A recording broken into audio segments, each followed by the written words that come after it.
नमस्कार दोस्तों, physics online classes में आप सभी का स्वागत है। हमारी जो लास्ट क्लास थी उस लास्ट क्लास में हमने आवेश के मात्रकों के बारे में पढ़ा था। आज हम यहाँ पर उससे आगे चलते हुए मात्रकों से आगे चलते हुए आवेशन के बारे में पढ़ेंगे। तो अपनी यहाँ पर आज की जो हेडिंग होगी वो होगी आवेशन। तो आपको हेडिंग डालनी है, हेडिंग नोट करो, आवेशन।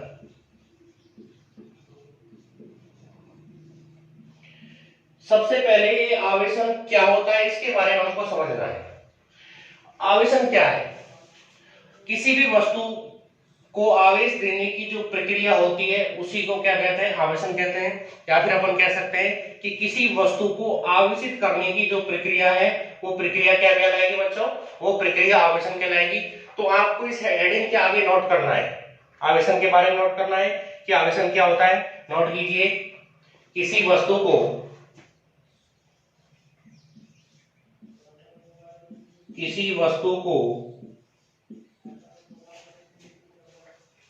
आवेशित करने की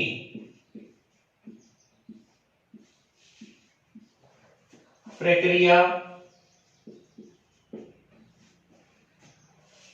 आवेशन कहलाती है। प्रक्रिया आवेशन कहलाती है।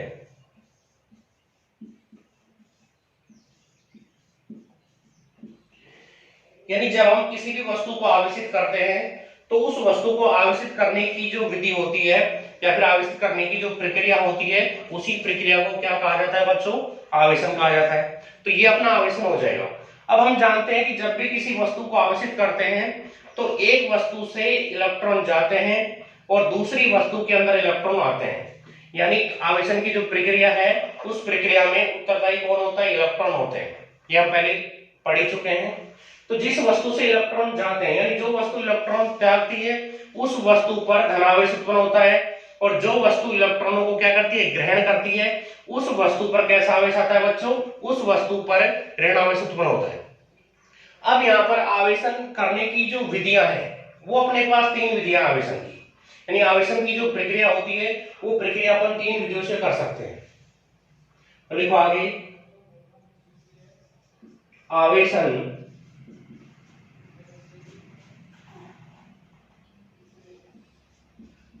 निम्न तीन प्रकार से किया जाता है।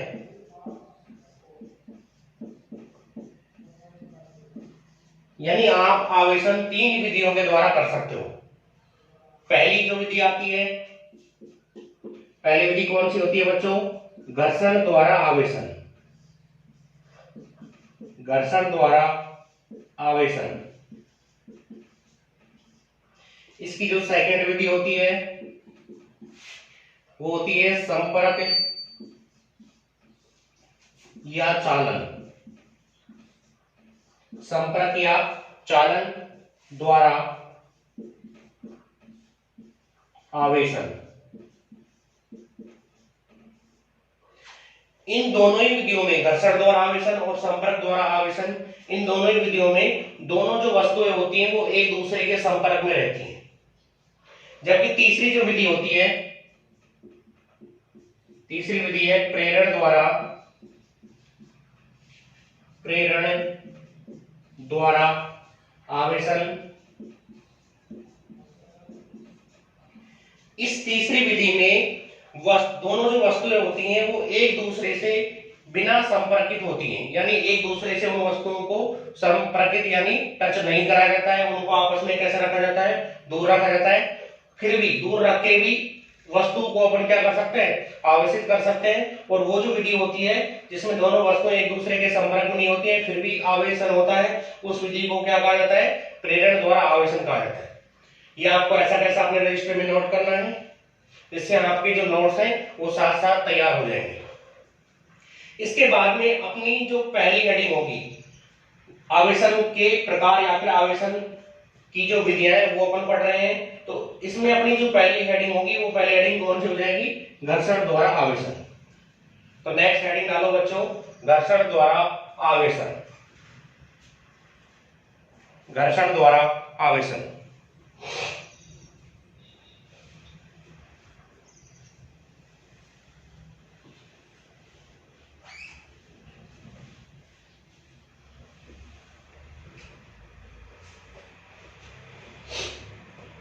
अपनी नेक्स्ट हेडिंग होगी घर्षण द्वारा आवेशन।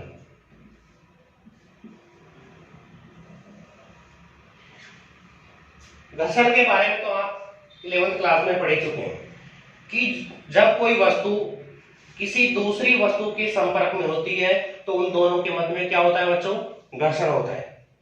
घर्षण के अगर एग्जाम्पल अपन देखें तो कोई भी व्यक्ति जब किसी सतह पर या सड़क पर जब चलता है तो व्यक्ति के जो पैर होते हैं उन पैर और सतह सड़क के बीच में क्या होता है, घर्षण होता है, और घर्षण के कारण ही किसी सड़क पर चलना क्या हो पाता है, संभव हो पाता है। तो घर्षण द्वारा आवेशन में दो वस्तुओं को आपस में क्या किया जाता है, रगड़ा जाता है।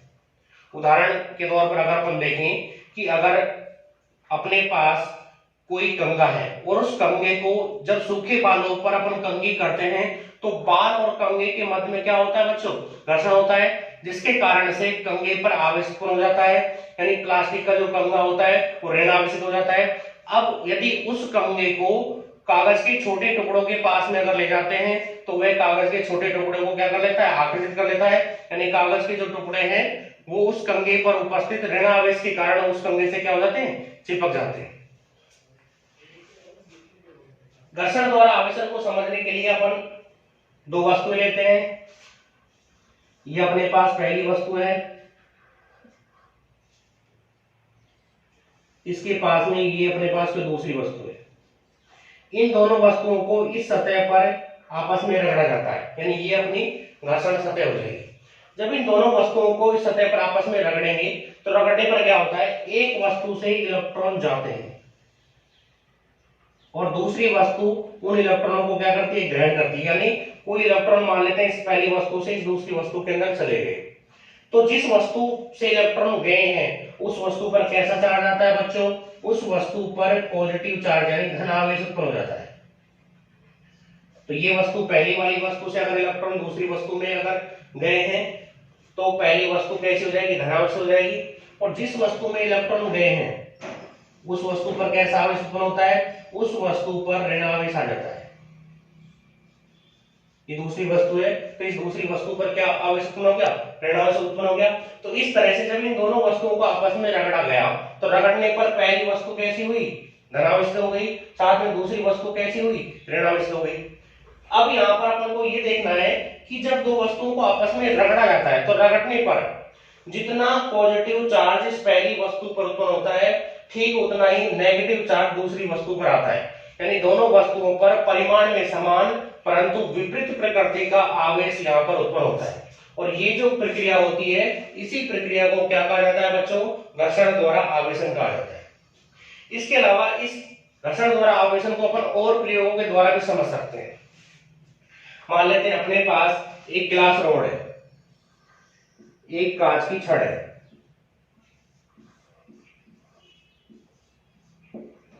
और साथ में क्या है, एक रेशम है यानी सिल्क है।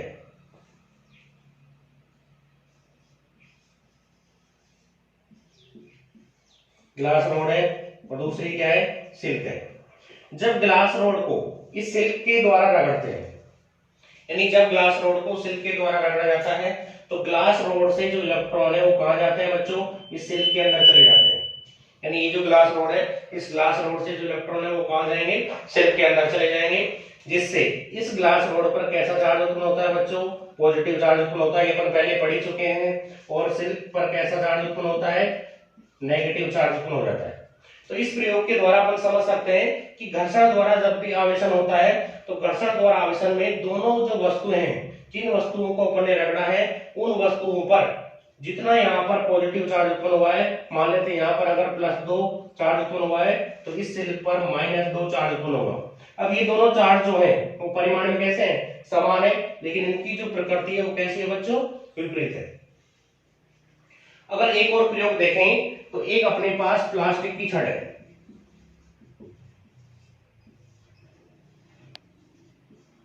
प्लास्टिक की छड़ को अपन किससे रगड़ रहे हैं? रेशम से। अगर प्लास्टिक की छड़ को रेशम से रगड़ा जाता है तो यहां पर भी इलेक्ट्रॉनों का क्या होता है? स्थानांतरण होता है।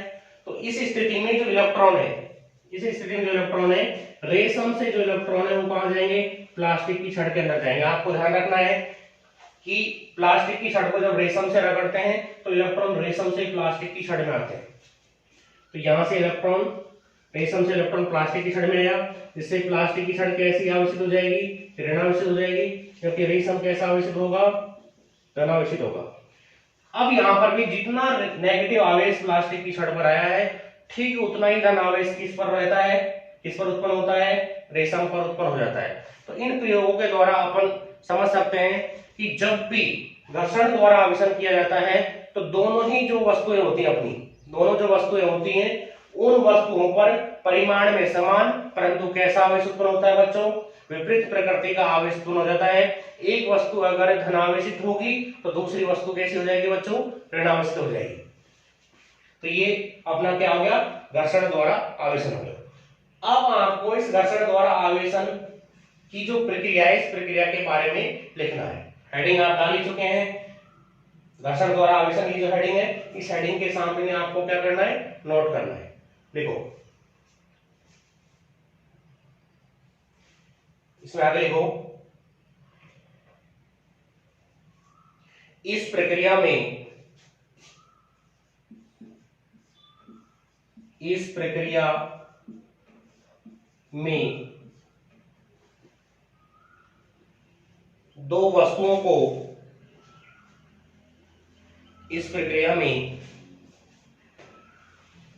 दो वस्तुओं को आपस में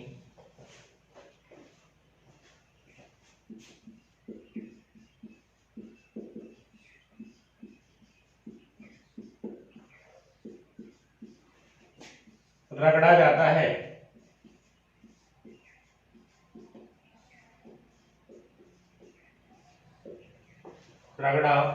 जाता है।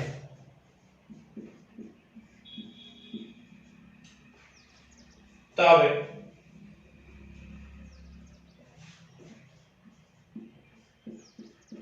एक वस्तु से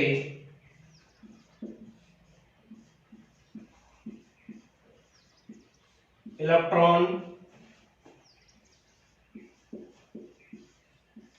दूसरी वस्तु में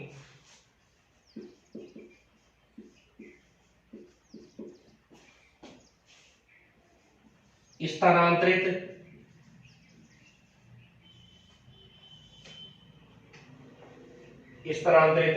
हो जाते हैं।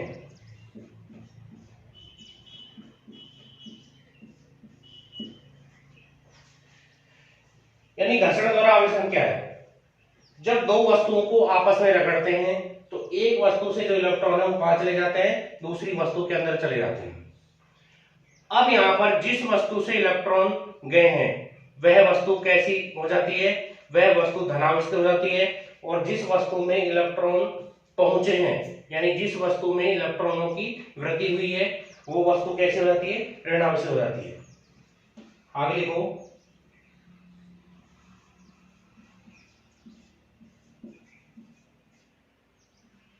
जिस वस्तु से, यहां से आगे लिखना है, जिस वस्तु से इलेक्ट्रॉन जाते हैं, आगे नोट करना है आपको, जिस वस्तु से इलेक्ट्रॉन जाते हैं वह धनावेशित हो जाती है,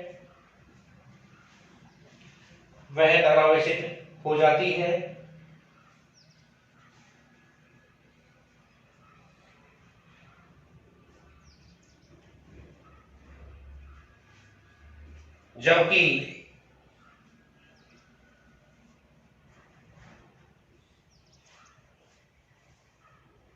जिस वस्तु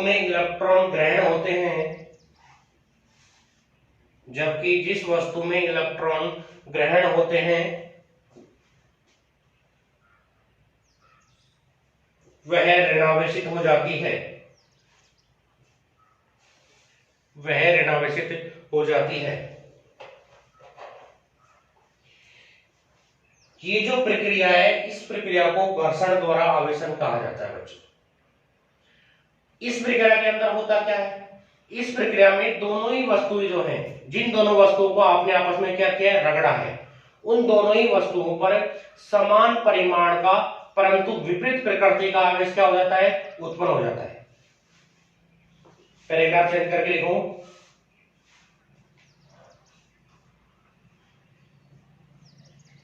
इसमें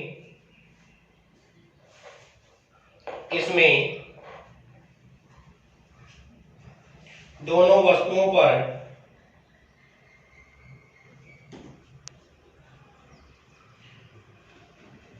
समान परिमाण, दोनों वस्तुओं पर समान परिमाण परंतु विपरीत प्रकृति का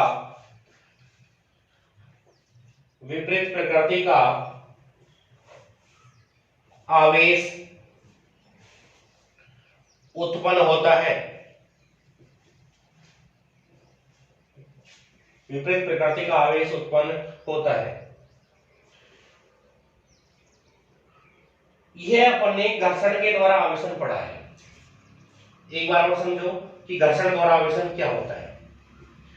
जब दो वस्तुओं को आपस में रगड़ते हैं, मान लेते हैं अपने पास ये दो वस्तुएं हैं, ये दो वस्तुएं हैं, जब इन दोनों वस्तुओं को आपस में इस प्रकार से रगड़ा जाएगा तो एक वस्तु से इलेक्ट्रॉन दूसरी वस्तु के अंदर जाएंगे। मान लेते हैं इस वस्तु से इलेक्ट्रॉन इस वाली वस्तु के अंदर गए, तो ये वाली वस्तु इलेक्ट्रॉन क्या करती है, ग्रहण करती है। तो इस वस्तु पर, ये जो वस्तु है अपने पास, इस वस्तु पर क्या उत्पन्न होगा, नेगेटिव आवेश उत्पन्न होगा। जबकि इस वाली वस्तु से जो इलेक्ट्रॉन है वो गए, यानी इस वस्तु में इलेक्ट्रॉनों की क्या हुई है, कमी हुई है। इस कारण से इस वस्तु पर कैसा आवेश आता है बच्चों, धनावेश आ जाता है। तो ये अपना कौन सा टॉपिक है, घर्षण द्वारा आवेशन है।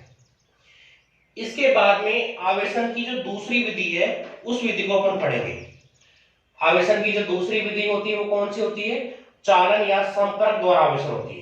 तो आपको जो नेक्स्ट टॉपिक, नेक्स्ट जो अपनी हेडिंग है वो क्या डालनी है, नेक्स्ट हेडिंग क्या हो जाएगी, चालन या संपर्क द्वारा आवेशन। नोट करो, नेक्स्ट हेडिंग नोट करो, चालन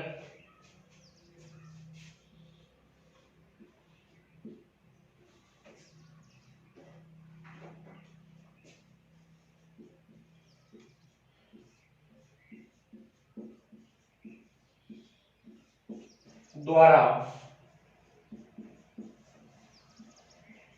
आवेशन।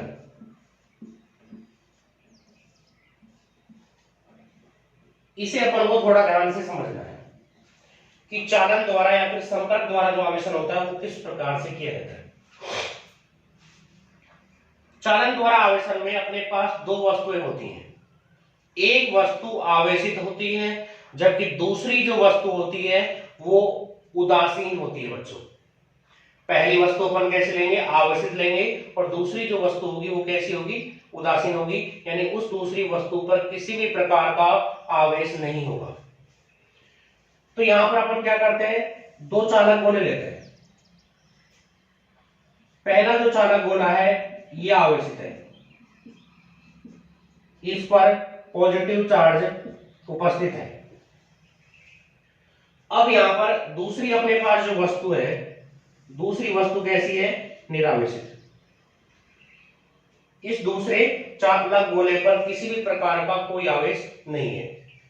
ये कैसा होगा चिन्ह, यह आवेशित वस्तु, यह आवेशित, और यह है उदासीन।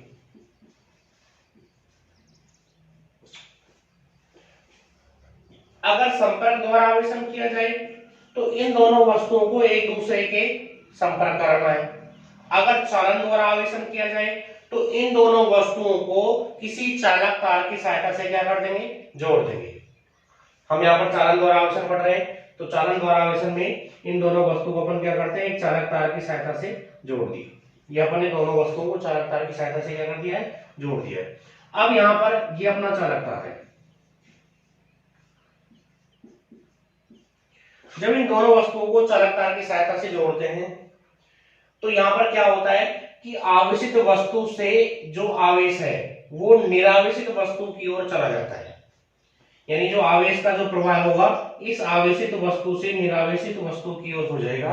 और ये जो प्रवाह है, इस प्रवाह का होने का जो कारण होता है वो होता है विभव का अंतर।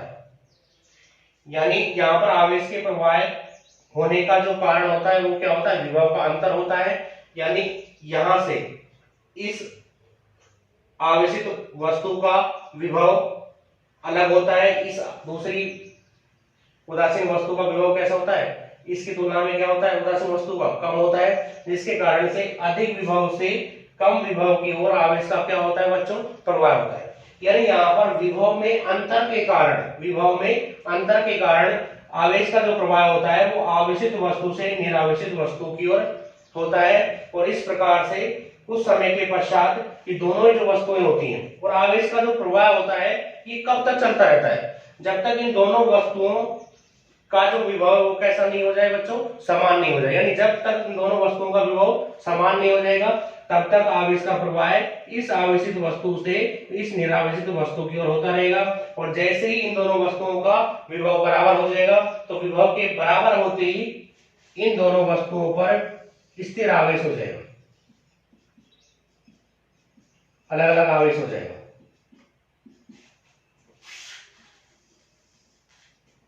इस पर भी पॉजिटिव चार्ज आ जाएगा, यानी पहली वस्तु भी आवेशित है और दूसरी वस्तु भी कैसी हो जाएगी, आवेशित हो जाएगी। तो ये जो प्रक्रिया होती है इस प्रक्रिया को क्या कहा जाता है, इस प्रक्रिया को चालन द्वारा आवेशन कहा जाता है। एक बार दोबारा समझो कि चालन द्वारा आवेशन जो होता है, इस चालन द्वारा आवेशन में एक आवेशित चालक को एक निरावेशित चालक के साथ चालक तार की सहायता से जोड़ते हैं। यानी आवेशित जो वस्तु होती है उस आवेशित वस्तु को एक निरावेशित जो वस्तु है उससे चालक तार की सहायता से अपन क्या करेंगे, जोड़ देंगे।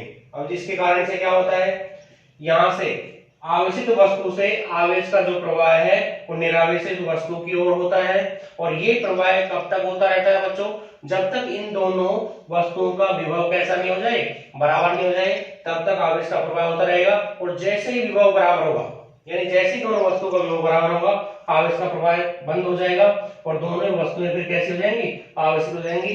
इस वस्तु पर भी पॉजिटिव चार्ज आ जाएगा और इस वाली वस्तु पर तो पहले से ही पॉजिटिव चार्ज था।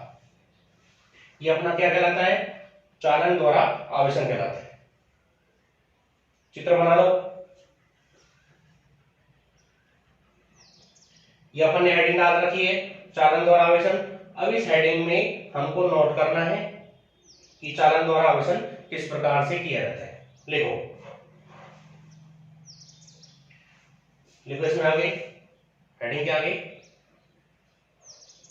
इस प्रक्रिया में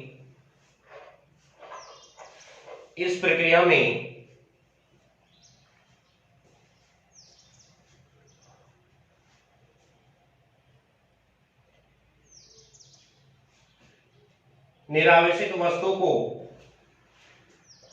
इस प्रक्रिया में निरावेशित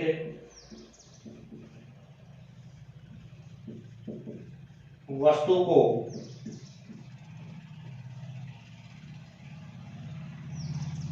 आवेशित वस्तु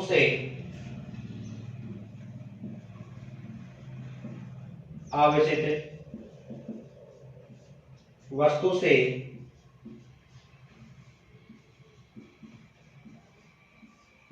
चालक तार द्वारा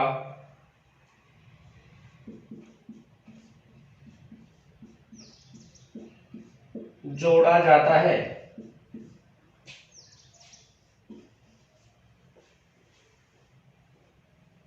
जिससे आवेशित वस्तु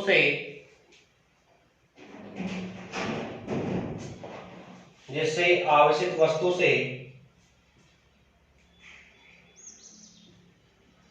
आवेश का स्थानांतरण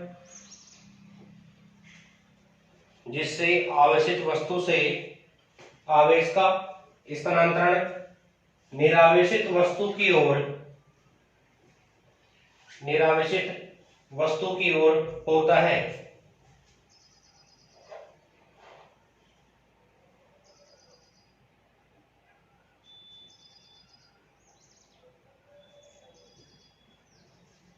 पैराग्राफ चेंज करके लिखो,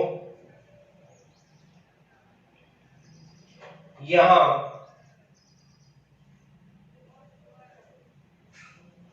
आवेश का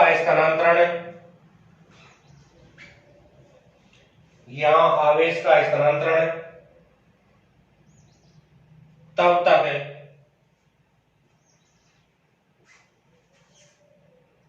होता है जब तक दोनों वस्तुओं के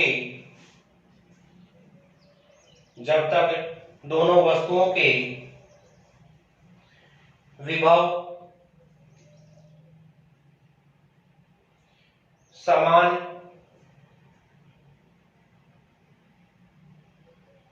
न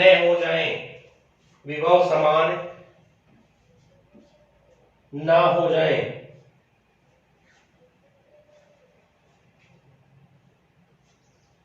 यानी यहां पर इस वस्तु से आवेश इस निरावेशित वस्तु में तब तक जाता रहेगा जब तक इन दोनों वस्तुओं के विभव कैसे नहीं हो जाते बच्चों, समान नहीं हो जाते।